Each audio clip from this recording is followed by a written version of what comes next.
네. 자, 커피 잘 마시겠습니다. 네. 지난번에 투자론 들어가서 오늘 그 위험에 대한 거 하실 차례죠?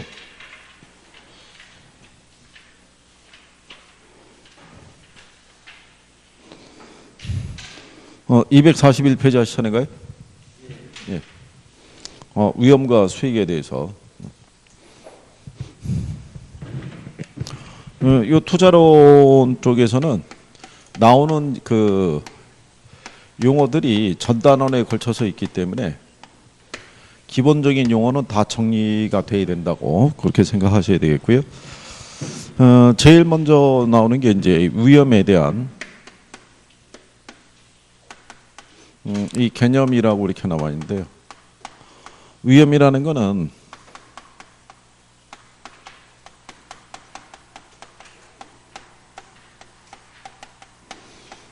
투자자가 예상한 거로부터요 실현된 결과가 달라지는 것 있죠. 네, 이걸 우리가 위험이라고 얘기를 해요. 그죠? 그래서 거기 보시면은 실현된 결과가 예상한 결과로부터 벗어날 가능성을 우리가 위험 이렇게 얘기를 하죠. 예상한 결과로부터 이게 벗어나게 되면요 크든지 작든지 간에 위험이 발생한 것이라고 이렇게 생각하시면 되죠. 그러니까 내가 예상했던 것보다 더 큰 수익이 나오든 아니면 더 작은 수익이 나오든 어쨌든 내가 예상했던 것으로부터 벗어나게 되면 그게 바로 위험이 되더라라고 생각을 하시면 돼요. 그래서 위험에 대한 거는요 수치화할 수 있는 것도 있고 수치화할 수 없는 것도 있는데 그건 뭐 참고하셔도 되겠고, 그러면 위험과 수익을 우리가 측정을 할 수 있을 때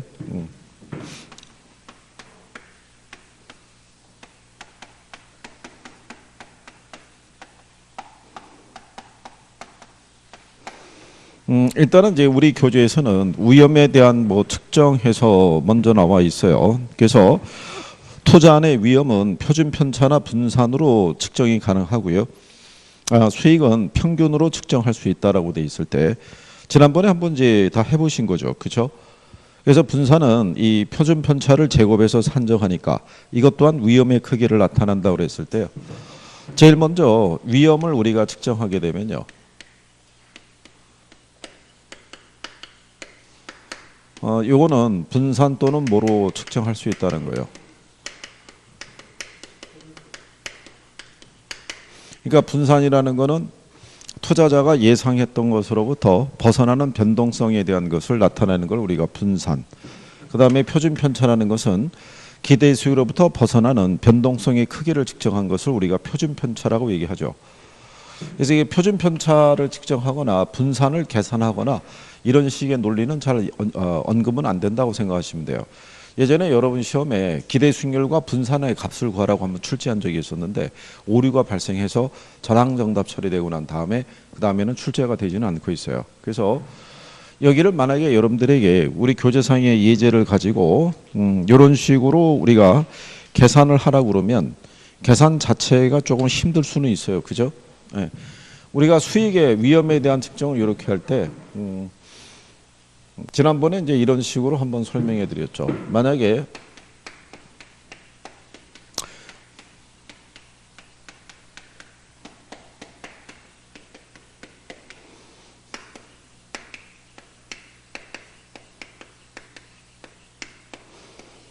만약에 상가, 오피스, 아파트가 이렇게 세 가지가 주어져 있을 때요. 호황과 불황의 확률은 각각 50%.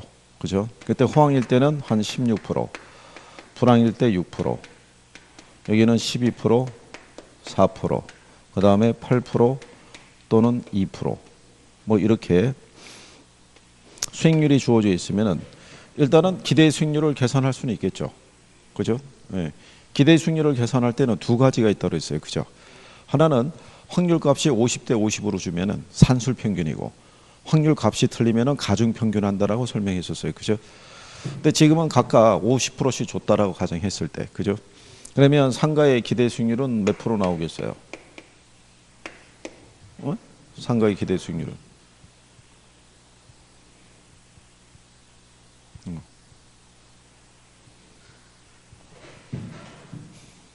우리가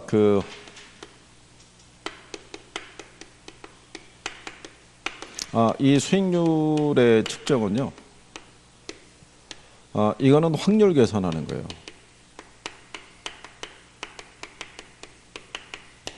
그래서 이 기대 수익률 계산할 때는요. 경제 상황별 확률에다가 경제 상황별 수익률이 있죠.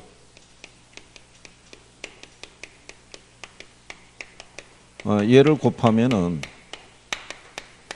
우리가 기대 수익률을 구할 수가 있어요.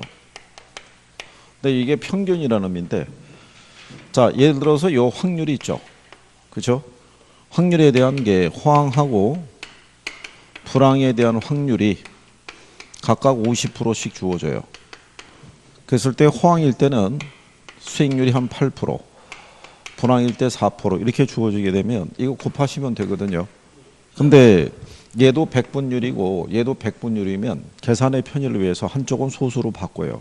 확률을. 그러면 0.5, 0.5가 되니까 8 곱하기 0.5 하면 4% 나오죠.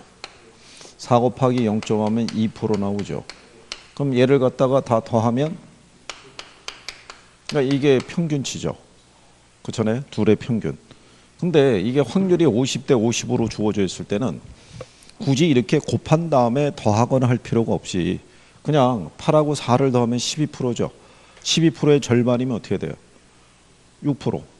그렇게 계산하면 되니까. 그러면 여기도 보시면 16하고 6이죠. 두 개 더하면요. 22의 절반은. 그럼 얘는 기대 수익률이 11%죠. 그렇죠? 그럼 12하고 4를 더하면 16의 절반이면 8%죠. 8하고 2를 더하면 10의 절반이면 5%죠. 암산으로 되잖아요. 몇 프로를 줬을 때? 50%씩 줬을 때. 그렇죠? 그러면 표준 편차를 측정한다고 생각해 보세요.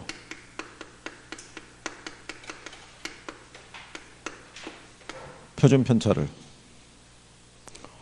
상가의 표준 편차는 어떻게 돼요? 상가의 표준 편차는 기대 수익률이 11%죠. 근데 만약에 16%가 나오면 기대 수익률과 실제 발생한 수익률의 차이잖아요. 몇 프로요? 5%. 11%하고 6%의 차이는 편차가 5%죠. 얘는요? 얘는 4%죠. 얘는요? 3%잖아요. 그죠? 투자자가 기대했던 거하고 실제 발생한 결과가 달라지는 가능성을 가지고 측정하는 거죠. 이런 정도의 난이도면 측정할 수 있어요. 그죠? 근데 이걸 루트 값을 씌워가지고 이 표준 편차 측정하라고 그러면 시간 내에 우리가 구하기는 어려워요. 그죠? 그러니까 뭐 그런 정도로만 생각하셔도 돼요.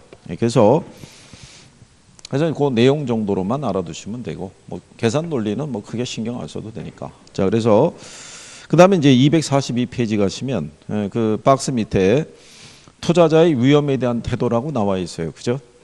자, 거기를 이제 우리가 또 알아보시게 되면 자, 요거는요. 투자자들의 위험에 대한 투자자들의 행동이라고 생각하시면 되겠죠.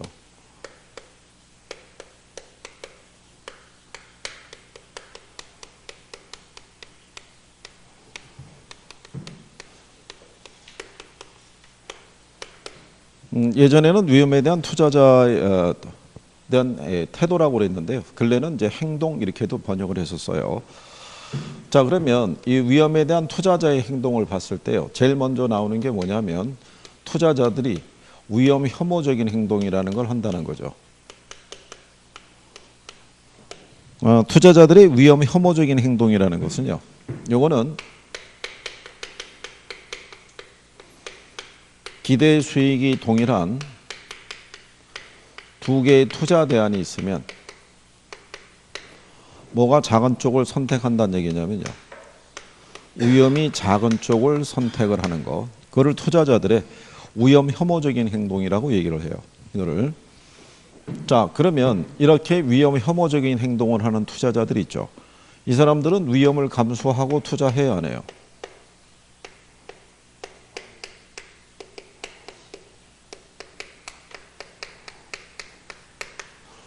이렇게 위험 혐오적인 행동을 하는 투자자들도요, 위험을 감수하고 투자해요. 위험을. 그럼 어떨 때 위험을 감수하고 투자하겠어요? 어떨 때? 어? 김총각. 위험을 감수하고 투자했을 때는요, 위험을 감수할 만한 대가가 있으면, 그죠? 그러면 위험을 감수하고 투자해요. 또 하나는 뭐가 있겠어요? 피할 수 없는 위험이 주어지죠. 그러면 반드시 뭐를? 대가를 요구하는 거예요. 대가를. 그러니까 위험을 감수하고 투자할 때는 위험을 감수할 만한, 이게 저기 학개론 교과서에서는 유인책이라고 이렇게 번역이 되어 있는데, 위험을 감수할 만한 대가 있죠. 예, 대가가 주어지면은 위험을 감수하고 투자할 수 있죠. 그래서 지난 시간에 배웠던 기대 수익률과 요구 수익률을 비교했을 때 뭐가 크면, 기대 수익률이 크면, 그렇죠? 그 다음에 또 하나는 뭐가 있냐면요, 피할 수 없는 위험이 있죠. 예, 이건 사업하면 내가 피할 수 없잖아요. 이 위험에 대해서는 어떻게 대처한다는 얘기예요. 반드시 높은 대가를 요구하니까 뭐를 높여서, 예, 이걸 높여서 대처하는 거예요. 이렇게. 그러면 우리 교재에 보면은 유형이 세 가지가 나와 있어요. 투자자 유형이. 그래서 거기 보시면 위험 회피형이라는 투자자가 있고요. 그 다음에 위험 중립형인 투자자가 있고요. 그 다음에 위험 추구형적인 투자자가 있어요. 세 가지. 이 중에 가장 합리적인 투자자가 누가 돼요? 얘가 되겠죠, 얘가. 위험 회피형. 그렇죠? 위험 중립적인 투자자는요, 어떤 위험도 감소려 들지 않는 사람들이에요. 가지고 있는 자산을 어디에 대만, 안전한 곳에만, 그러니까 은행 같은 데만 집어넣는 사람이에요. 그러니까 이 사람은 위험에 대한 대가를 기대한다, 안 한다? 안 하죠. 그렇잖아요? 그 다음에 위험 추구형적인 스타일은 뭐냐면 갬블러 스타일이에요. 주로 이 복권 사는 사람들 있죠. 일주일의 행복이라는 거예요. 그러니까 이 사람들은 자기가 부담하는 위험은 크지만 높은 대가를 요구한다, 안 한다? 안 하는 거예요. 근데 여기 있는 위험 회피형적인 투자자는 이런 행동을 하는 사람이에요. 기대 수익이 동일한 두 개의 투자 대안에 있으면 뭐가 작은 쪽을, 위험이 작은 쪽을 선택하는데, 이런 사람도 위험을 감수하고 투자할 때는 반드시 높은 대가를 요구하는 거예요. 그러니까 위험 회피적인 투자자는요, 투자를 통해서 자기가 부담하는 위험이 커지면 거기에 상응하는 대가를 반드시 요구하는 거예요. 그러니까 뭐를 높여서 대처하겠어요? 요구 수익률을. 그러니까 이 투자에서 부동산 투자자가 부담하는 위험이 커질수록 요구 수익률을 낮춘다 그러면 틀리는 거예요. 요구 수익률을 높여서 대처한다라고, 그거를 기억을 해 주셔야 돼요. 무슨 말인지 이해하시겠어요? 그래서 이게 투자론에서요, 별다른 언급이 없이 투자자 그러면은 이 사람 얘기하는 거예요. 누구? 위험 회피적인 투자자를 얘기하는 거예요. 이거를. 그래서 여러분 시험에도요, 뭐가 언급이 되냐면 투자자는 위험 회피적이라고 가정한다. 이런 식으로 다 단서를 달아줘요. 출제할 때. 그러니까 용어 정도는 그렇게 기억을 하시면 되겠고. 그 다음에 이제 옆에 이제 가면 투자 위험의 유형이라고 나와 있어요. 자, 위험의 종류를 여러분들이 보시게 되면은 제일 먼저 나오는 게 무슨 위험이 있어요? 사업 위험. 그 다음에 금융 위험. 여러분 시험상에서 이제 인용을 했을 때 이런 위험 또는 인플레이 위험 또는 유동성 위험 또는 뭐 법적인 위험. 시험상에서는 이제 이런 정도까지는 다 인용을 해준 거예요. 그러면 여기서 이 사업 위험이라는 게 있어요. 그죠? 이 사업 위험이라는 거는 투자자 입장에서는 투자를 하게 되면 반드시 겪게 되는 게 무슨 위험이겠어요? 저게 사업 위험이 되는 거예요. 사업 위험을 겪지 않으려고 그러면 사업 안 하면 돼요. 그죠? 이번에 언론에도 소개가 됐지만 제주도의 숙박업에 공실이 많이 발생했다고 얘기를 하죠. 이유가 뭐냐면 제주도에 중국 애들이 많이 갔거든요. 근데 숙박시설이 부족하다 보니까 제주도에다가 숙박업을 갖다 하게 되면 이거는 뭐 완전히 땅 짓고 헤엄치기다. 그래가지고 많은 사람들이 거기다 투자를 한 거예요. 투자를 했는데 갑자기 중국과의 관계가 안 좋아지면서 중국 애들의 한국 방문이 급격히 줄어드는 거죠. 그러니까는 숙박시설은 지어놨는데 수요가 없는 거죠. 근데 그렇게 갑자기 중국 애들이 한국을 찾는 규모가 확 줄어들지는 아무도 예측을 못한 거죠. 그래가지고 거기에 투자 들어갔다가 지금 애를 먹고 있는 사람들이 되게 많아요. 거기가. 그러니까 그런 식의 변화는 투자자들이 예측하기가 어렵죠. 그리고 그게 내가 투자를 하는 시점에 변화가 있으면 관계가 없는데 투자해서 또 한 1, 2년은 또 잘 운영이 돼요. 그러다 갑자기 그런 문제가 발생하면은 투자한 시설비나 이런 것들이 회수하기 어려워지죠. 틀림없이 또 융자 끼고 들어가는 사람도 많을 텐데. 그죠? 예, 그래서 그런 것들이 무슨 위험이라고 그래요. 예. 근데 요 사업 위험은요. 다시 세분하게 되면 시장 위험, 운영 위험, 위치적인 위험으로 분리할 수 있는데 일반적으로 사업 위험이나 시장 위험이나 묶어서 얘기할 때가 있어요. 그러니까 뭐 이렇게 얘기할 수 있어요. 갑작스러운 경기가 침체가 돼서요. 분양이라든가 또는 임대가 생각보다 저조할 수도 있어요, 없어요? 저조할 수도 있죠. 그게 무슨 위험이다? 그게 시장 위험이라고 그래요. 그래서 이 표현을 그냥 사업 위험이란 갑작스러운 경기 침체로 인해서 이렇게도 쓸 수 있는 거예요. 무슨 말인지 아시겠죠? 그 다음에 운영 위험이라는 거는 예상치 못한 근로자의 파업 등에서 유발할 수 있고요. 그 다음에 위치적인 위험도 투자자 입장에서는 컨트롤하기가 어려운 위험이에요. 그죠? 우리가 왜 군산 쪽에 그 G땡이라는 왜 공장이 폐쇄됐죠? 그렇잖아요. 그럼 그 지역에 뭐가 달라지는 거예요? 사회적, 경제적 위치의 변화가 발생해요. 수요가 확 줄어드는 거잖아요. 그죠? 예, 그런 식의 변화는 부동산에 투자했을 때는 피하기가 참 어렵다고 생각하시면 돼요. 그죠? 그 다음에 무슨 위험이 있냐면 금융위험이라고 있어요. 자, 금융위험에 대한 거는요. 만약에 부동산에 투자할 때 여기 있는 지분이라는 거는 내 돈이라고 생각하면 돼요. 전액 내 돈으로만 투자하면은 금융위험은 발생하지 않아요. 금융위험은. 근데 만약에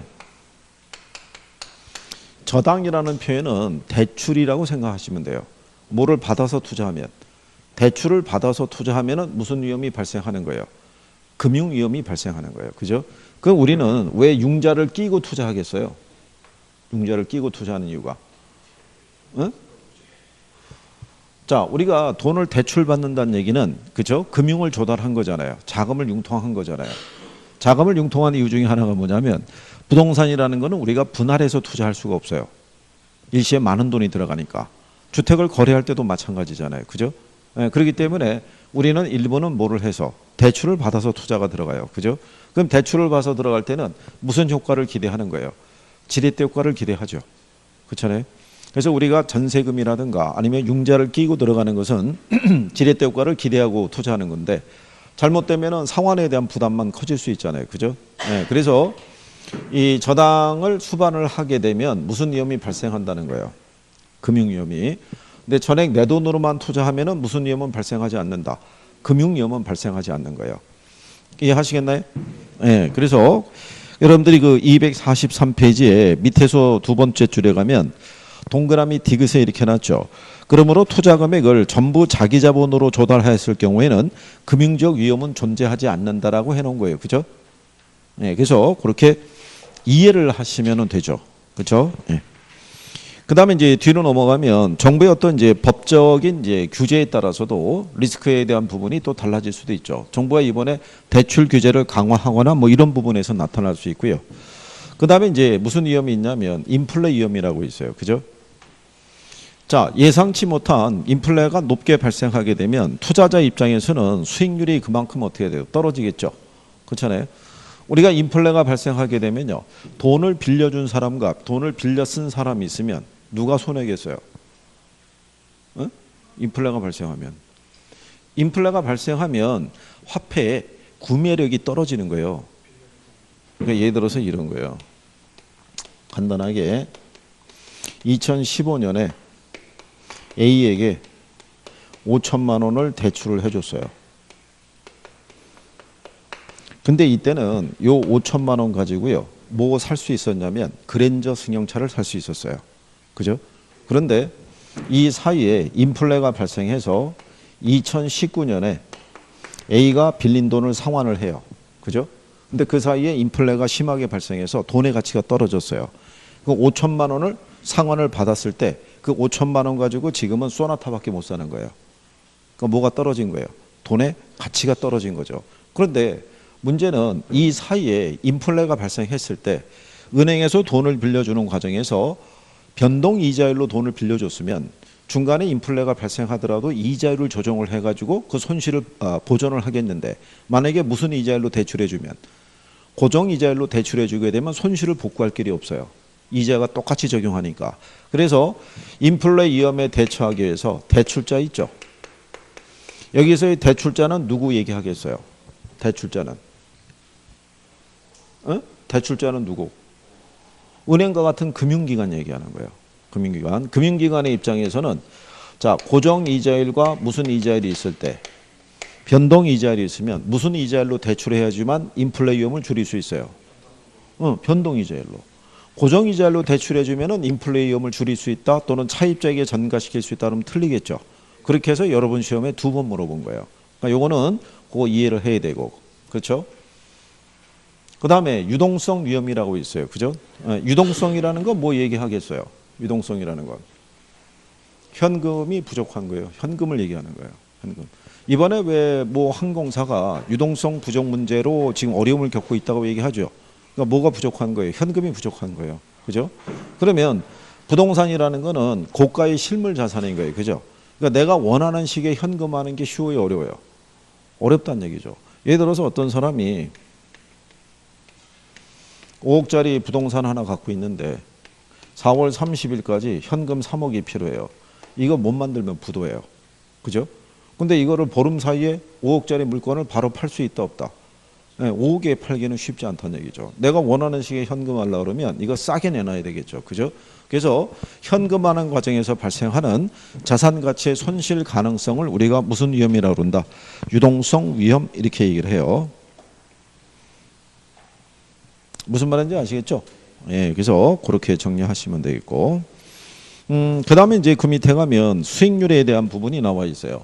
그러면 투자자들은 위험에 대한 대가로 요구하는 게, 바라는 게 바로 뭐겠어요? 수익률이라 할 수 있겠죠. 그죠? 그래서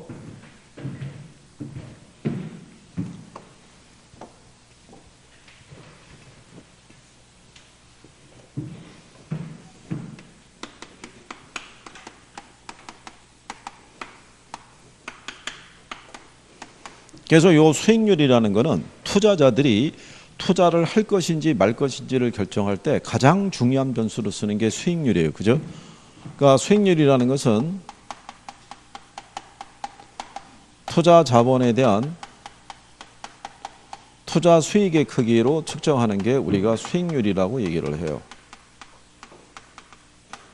내가 만약에 1억을 투자해서 1년 뒤에 경비를 다 제하고 1,000만 원의 수익을 올릴 수 있다 그러면 이 투자로부터 기대할 수 있는 수익률은 10%라고 할 수 있을 거예요. 그죠? 네. 자, 그랬을 때 이 수익률의 종류를 보게 되면요. 기대 수익률이라는 게 있고요. 그 다음에 요구 수익률이라는 게 있고요. 그 다음에 실현 수익률이라고 있어요.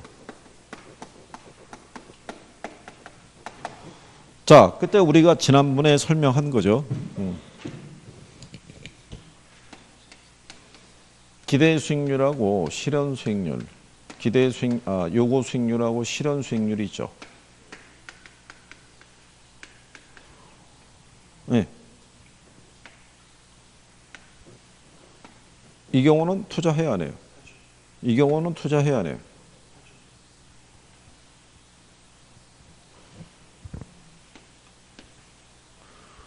둘 다 조건이 충족이 안 되는 거예요. 둘 다. 네, 왜 충족이 안 되냐면 얘는 투자의 결과로 확인할 수 있는 수익률이에요. 이건 사후적 수익률이라고요.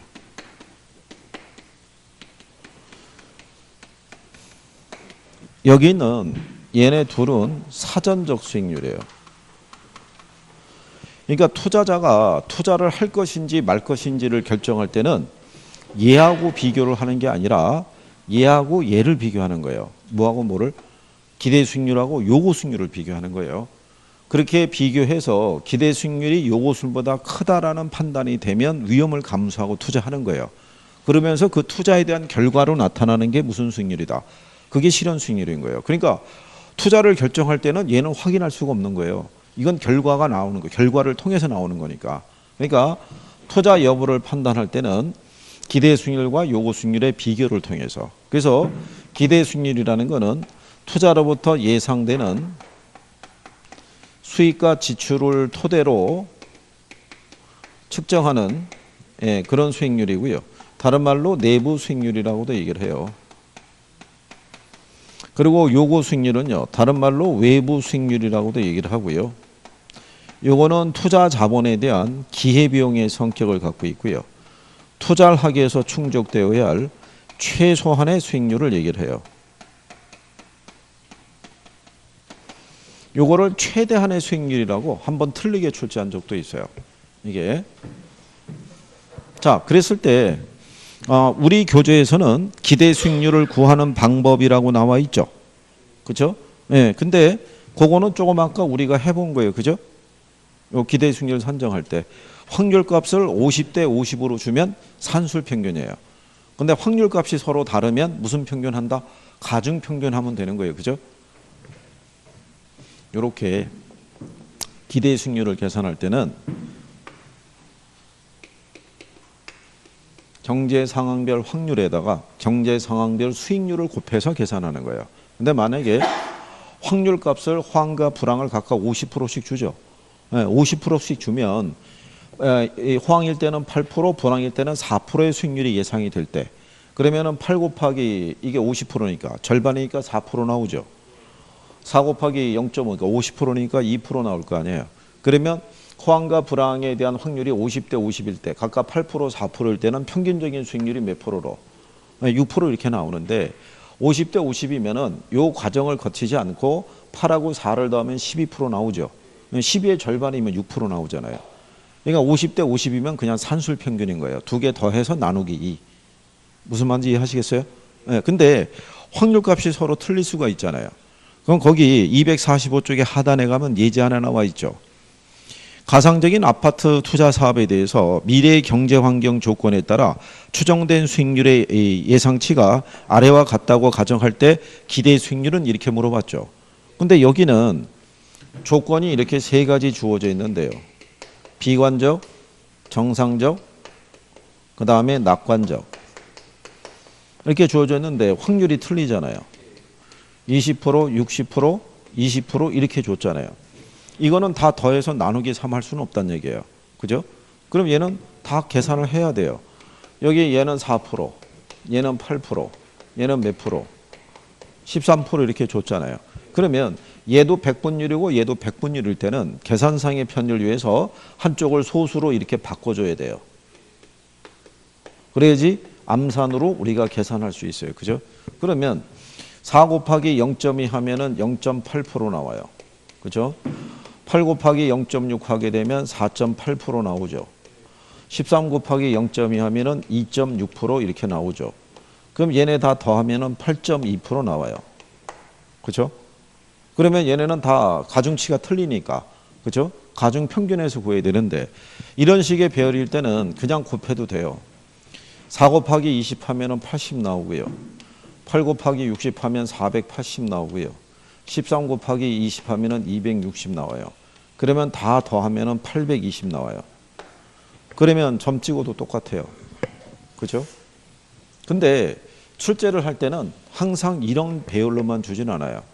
그러니까 이런 배열로 출제를 하는 거는 꽤 오래전에 돼요. 그러니까 지금은 거의 인용을 잘 해준다 안 해준다. 인용을 잘 안 해줘요. 그리고 계산 논리가 간단해 보이더라도 출제자는 그 안에서 약간의 변형을 해줄 수가 있는 거예요. 그렇기 때문에 계산 문제는 가는 동안에 풀면 안 되고 이론을 다 풀고 마지막에 시간이 그래도 조금 있으면 그때 해보는 것이 방법이라고 생각하면 돼요. 중간에 괜히 덤비지 않아도 되는 거예요. 그죠? 예. 그래서 그런 정도 이렇게 보시면 되겠고요.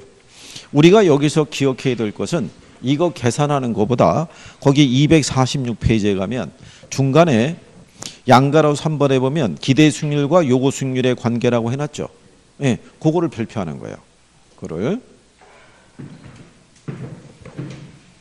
그래서 여기서 기억하실 거는요. 우리가 지금 한 것 중에서 요 기대 수익률하고 뭐 요거 수익률의 관계예요.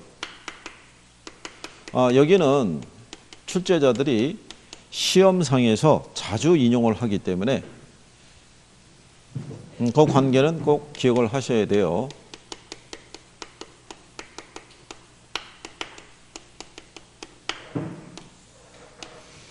자, 이게 이제 이런 얘기죠.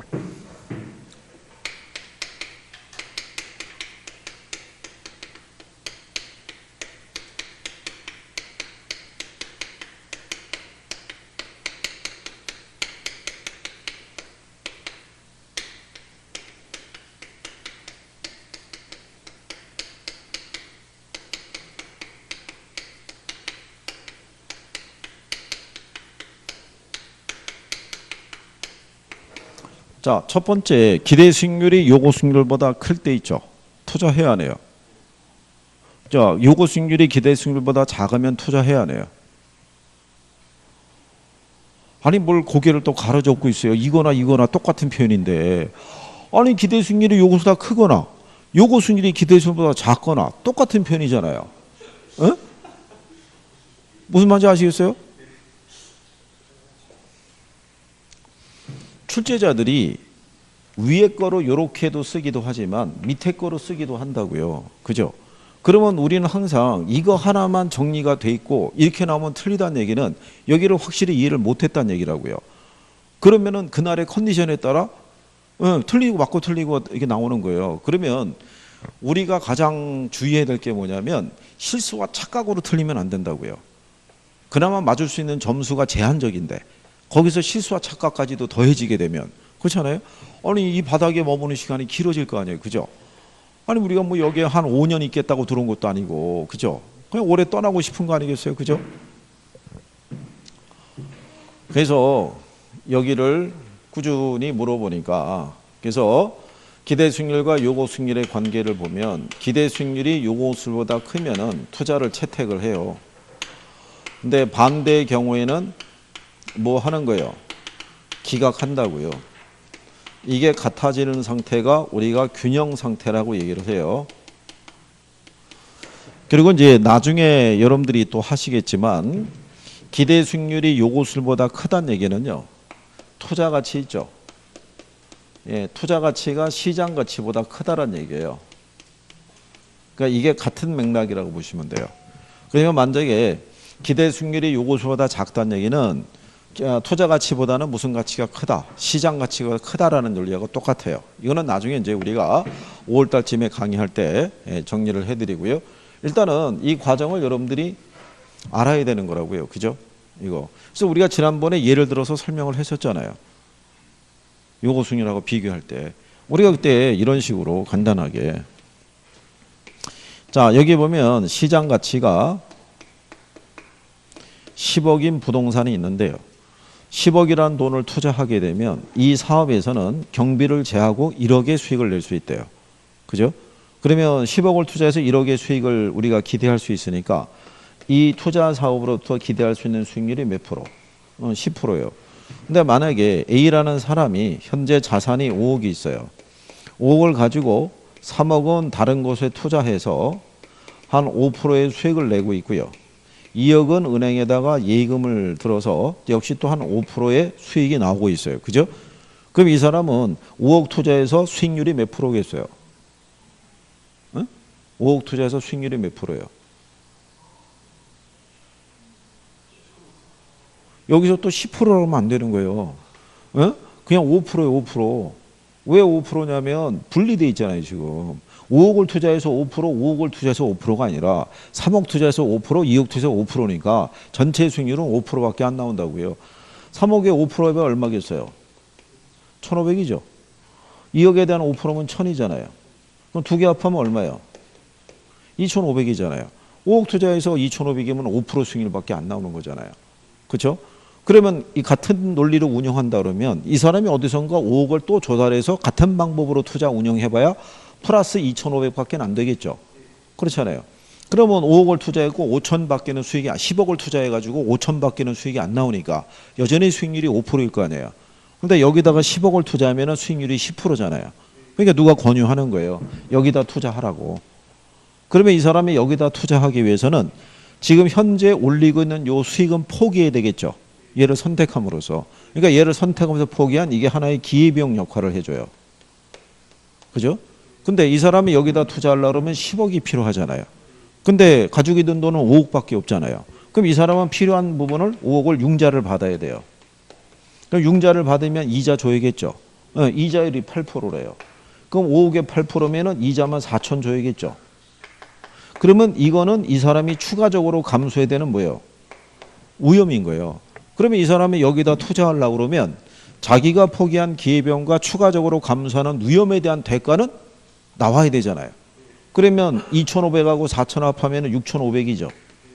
그럼 이 사람이 이 부동산에 10억이라는 돈을 투자하려고 그러면 10억에 6,500이니까 6.5%의 수익률 있죠. 최소한 이거는 나와야 돼요. 이게 이 사람의 요구 수익률이라고요. 그런데 이 사업에서는 자기가 요구하는 수익률보다 더 큰 수익을 기대할 수 있잖아요. 그럼 나는 위험을 감수하고 투자할 수 있다 이런 얘기예요. 무슨 말인지 하시겠어요?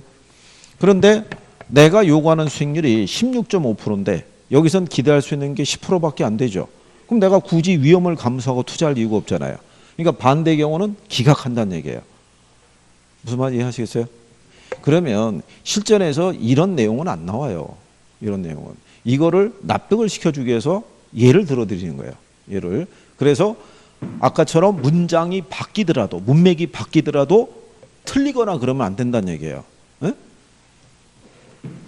근데 불안하다고요 지금.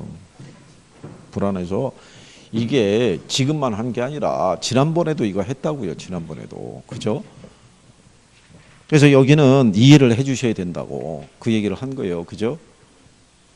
근데 똑같이 그때나 지금이나 오답은 똑같으니까 그렇잖아요.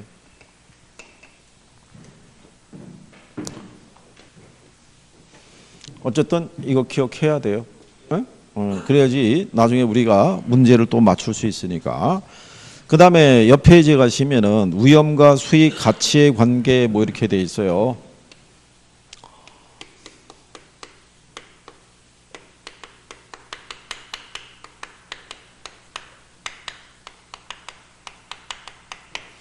자, 여기서도 이제 용어가 나와 있는데요. 첫 번째 용어가 뭐예요? 위험과 수익의 무슨 관계? 상세 관계라는 거죠. 이것도 여러분 시험에 한 2번 인용했어요.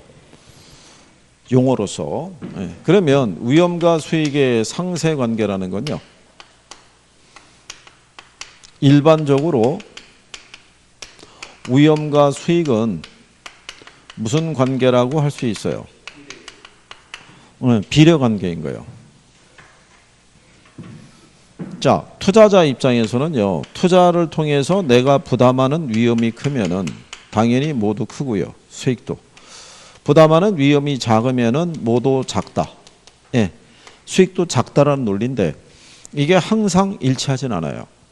그러니까 일반적으로 비례 관계라는 거예요. 그죠? 왜냐하면 부담하는 위험이 크다고 수익이 반드시 크리란 법도 없고요. 부담하는 위험이 작다고 그래갖고 수익도 반드시 작으란 법은 없어요. 그죠? 그래서 일반적으로 비례 관계지 항상 비례하진 않아요. 무슨 말인지 아시겠죠? 네, 그래서 이게 예전에 여러분 시험에는 위험과 수익은 항상 반비례한다 뭐 이렇게 해도 틀리게 준 적이 있어요. 그죠? 자, 그랬을 때 그 밑에 보시게 되면 뭐가 나와 있냐면 요구 수익률의 구성이 나와 있어요. 조금 아까 여러분들이 했던 저 요구 수익률 있죠. 요구 수익률. 자, 이 투자자의 요구 수익률은요. 무위험률 플러스 위험 할증률로 구성이 되어 있어요. 이렇게 거기 보면은 우리 교재에서는 요구 수익률은 무위험률 플러스 위험 할증률 플러스 예상 인플레이율 뭐 이렇게까지 돼 있죠. 예, 예상 인플레이율까지는 뭐 신경 쓰실 필요가 없어요. 그것까지 반영해서 명목 수익률을 계산하라고 얘기하는 거는 피쉬의 논리를 따르고 있는 건데 여러분들에게는 뭐 거기까지 인용하진 않아요. 그러니까 기본적인 구성은 무위험률 플러스 뭐로 위험 할증률로만 구성이 되어 있다라고 생각하시면 돼요. 그죠? 그러면 여기는 요 무위험률은 뭐 얘기하냐면 국공채 이자율 있죠. 또는 정기예금 이자율 뭐 이런 거 얘기하는 거예요. 정부가 이 발행하는 게 국채라는 건 알고 있죠. 국채는 지급 보증이 돼야 안 돼요. 지급 보증이 되죠. 다만 그 국채에 따른 이 신용도는요. 국가마다 틀리다고 생각하시면 돼요. 그렇죠? 아프리카에 있는 나라가 발행한 국채하고 미국 정부가 발행한 국채하고는 신인도의 차이가 존재하죠. 그렇잖아요. 세상에는 이 무위험 자산이라는 건 없어요. 다만 이제 번역을 뭐라고 번역해 준 거예요? 무위험률로. 그죠? 예, 그러면 국공채 이자율이 만약에 1.5%로 주어져 있을 때 이건 시장에서 구할 수 있죠. 그렇잖아요. 그러면 투자자 입장에서는 요 무위험률이라는 게 투자자 입장에서 하나의 기회비용적인 성격이라고 보시면 돼요. 부동산에 투자하지 않고 국채에 투자했으면 1.5%의 수익률을 얻을 수 있을 거 아니에요. 그렇잖아요. 근데 나는 여기다 투자한 거 아니에요.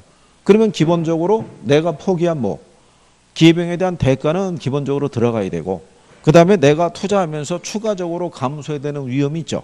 위험에 대한 보상도 요구할 거 아니에요. 이걸 우리가 리스크 프리미엄이라고 얘기를 해요. 그죠? 그러면 자 아까 여러분들에게 뭐라고 그랬냐면 사업 위험을 감수하지 않으려면 뭐 하면 돼요? 사업 안 하면 되죠. 그렇잖아요. 그러면 여기에 대한 대가를 요구할 게 없죠. 근데 사업을 하면 그 대가를 요구를 해야 되겠죠. 그러면 투자자 입장에서는 투자하게 되면 사업 위험, 돈을 빌려서 투자하면은 금융 위험, 뭐 인플레 위험, 뭐 이런 것들이 내가 투자하면은 겪고 들어가야 되잖아요. 그죠? 그러면 여기에 대한 보상을 어떻게 해야 돼요? 요구를 해야 되죠. 그렇지 않겠어요? 그래서 이게 만약에 한 3% 된다라고 그러면 두 개를 합쳐서 몇 프로가 나오는 거예요? 4.5% 이렇게 결정이 되는 거예요. 그죠? 근데 내가 만약에 추가적으로 부담하는 위험이 커지면 얘도 어떻게 돼요? 더 커지겠죠. 그러면 그 사업으로부터 기대할 수 있는 수익률은 이거 이상의 수익이 나와야지만 난 투자할 수 있다는 거예요. 무슨 말인지 이해하시겠어요? 자, 그래서 이 구성이 이렇게 두 가지로 되어 있는데 근데 요 위험 할증률 있죠. 예, 위험 할증률은 모든 투자자에게 동일하게 발생하는 건 아니에요. 우리가 조금 아까 투자자의 유형을 보면은 위험 회피적인 투자자, 위험 중립적인 투자자, 위험 추형적인 투자자가 있다고 그랬죠. 위험 중립적인 투자자는 위험 할증률을 요구하지 않죠. 이 사람은 어떠한 위험도 감수하지 않는 사람이니까 여기에 플러스할 게 없는 거예요. 그 다음에 위험 추구적인 사람은 복권을 사면서 자기가 기대하는 수익은 자기가 부담하는 위험 대비 크질 않아요. 그러니까는 많은 대가를 바라지 않아요.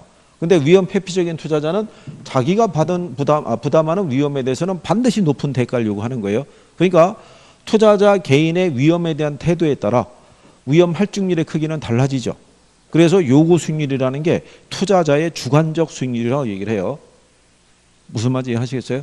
네, 그래서 그 내용에 대한 것까지는 기억을 해두시면 돼요. 그죠? 자, 그거는 248페이지 먼저 가보시면 상단 위에서 네 번째 줄에 동그라미 3번에 위험 할증률이라고 해놨죠. 자, 기억해보면 투자자의 요구 수익률은 개인으로서 피할 수 없는 위험이 증대됨에 따라 아울러 상승하고요. 이때 증대되는 위험에 대한 대가를 위험 할증률이다라고 얘기를 해요. 그렇죠? 야, 그랬을 때 디귿에 가면 투자자들의 개별적인 위험 혐오도는 시장의 무위험률과 서로 관계가 없고 위험 할증률과 관계가 있다 이렇게 해놨죠. 그래서 동일한 위험 증가에 대해서 위험 기피적일수록 위험 기피적이라는 게 위험 회피적일수록 위험 할증률은 더 커지게 된다라고 돼 있죠. 그래서 위험에 대한 태도에 따라 달라지기 때문에 요구 수익률은 투자자의 주관적 수익률이라고 얘기해 주는 거예요. 무슨 말인지 아시겠네? 그래서 그 밑에 예제를 보시면 예제 자 부동산 투자의 위험과 수익에 관한 설명으로 틀린 거 물어봤을 때 1번 지문에 보시면 동일한 위험 증가에 대해서 위험 회피형 투자자는 위험 추구형 투자자보다 더 높은 수익률을 요구하는 거예요. 무슨 말인지 이해하시겠어요? 네, 그렇게 해서 문제가 주어진다고요. 그리고 2번에 가면 기대 수익률이 요구 수익보다 클 때 투자를 하게 된다 이렇게 해놨잖아요. 그죠? 그러니까 이런 식의 지문으로도 들어오는 거예요. 그러니까는 기본적인 용어를 여러분들이 잘 알고 있어야 돼요. 그래야지 문제를 풀 수 있다고요. 용어를. 그래서 이렇게 돼 있을 때, 그래서 여기 있는 요 위험은 투자자 입장에서 보면 피할 수 없는 위험인 거예요. 그래서 구성이 이렇게 돼 있다는 거, 예, 그런 정도 일단 정리가 돼 있으면 되죠. 예, 그 다음에 249쪽에 있는 그 시장 가치하고 투자 가치는 다음에 우리가 요약집 관계 할 때, 예, 그때 정리해 드리고요. 250페이지 가시면 4번에 위험 관리 기법이라고 해놨죠. 예, 그것도 내용 용어 정리는 할 수 있어야 돼요. 위험 관리 기법에서. 그것도 가끔 여러분 시험상에서 인용을 해주는 거예요. 위험 관리에 대해서.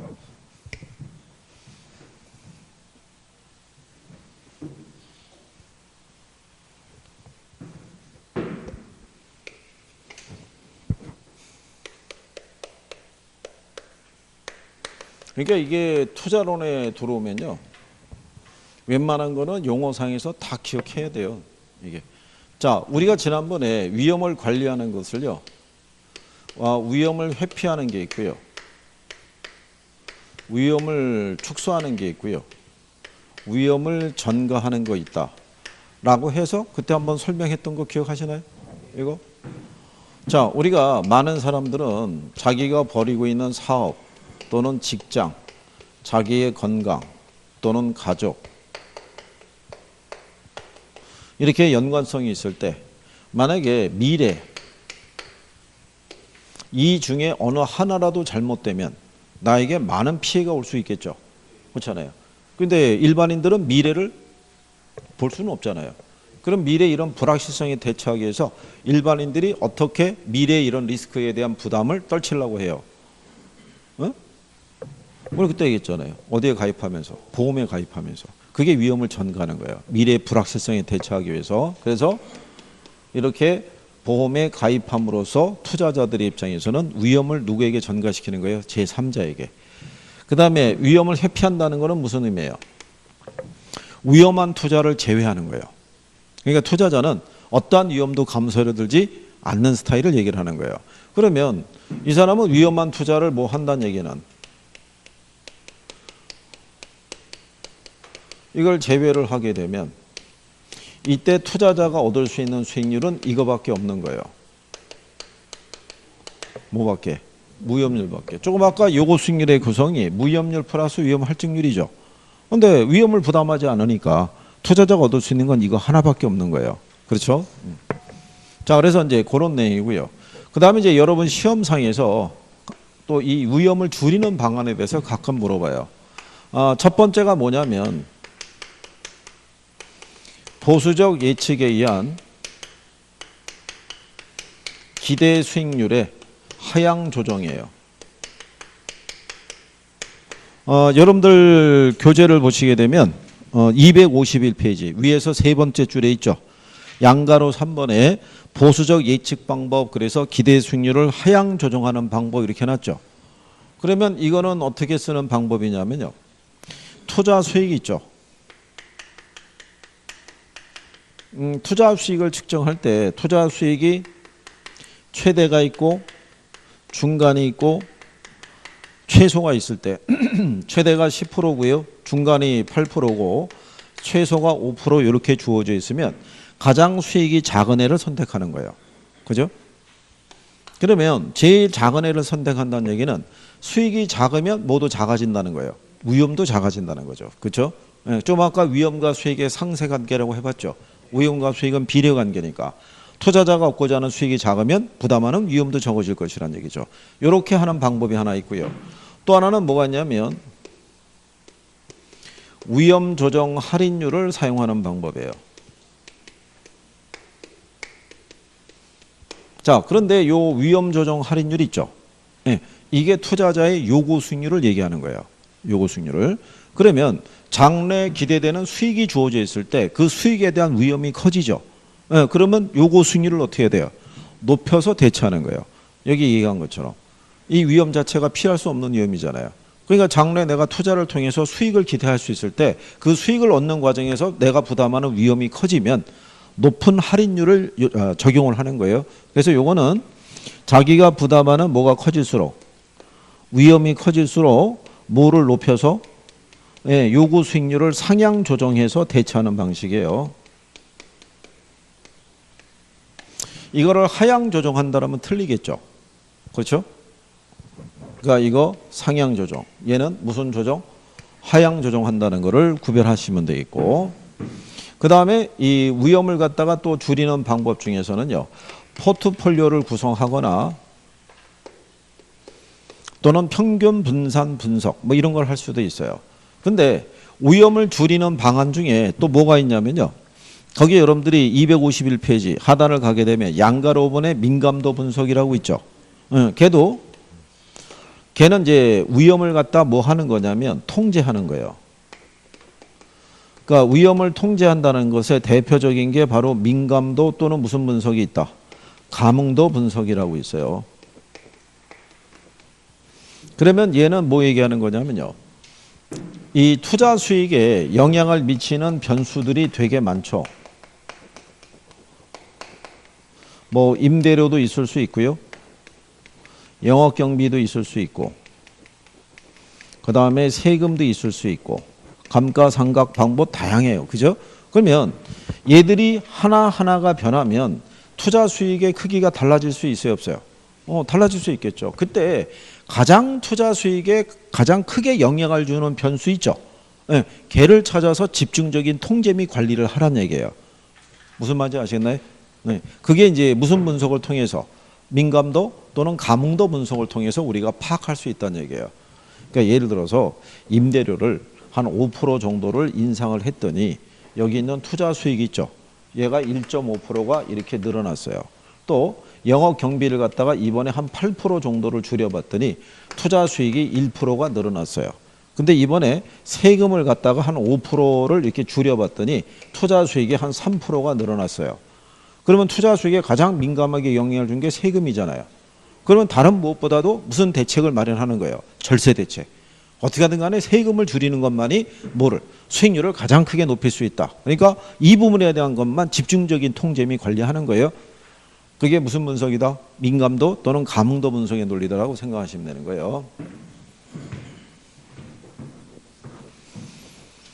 자, 그래서 그 내용에 대한 거를 여러분들이 기억을 해 두시면 된다, 이런 얘기죠. 네. 그래서 나중에 이제 문제 나오는 거는요, 그다지 어렵지는 않게 나오니까 용어는 확실하게 구별해야 돼요. 용어는 이해하시겠나요? 네, 여기까지 하셨고, 뒤로 넘어가면 이제 257페이지 평균 분산 결정법과 포트폴리오 이론이 있어요. 잠깐 쉬었다 하시죠.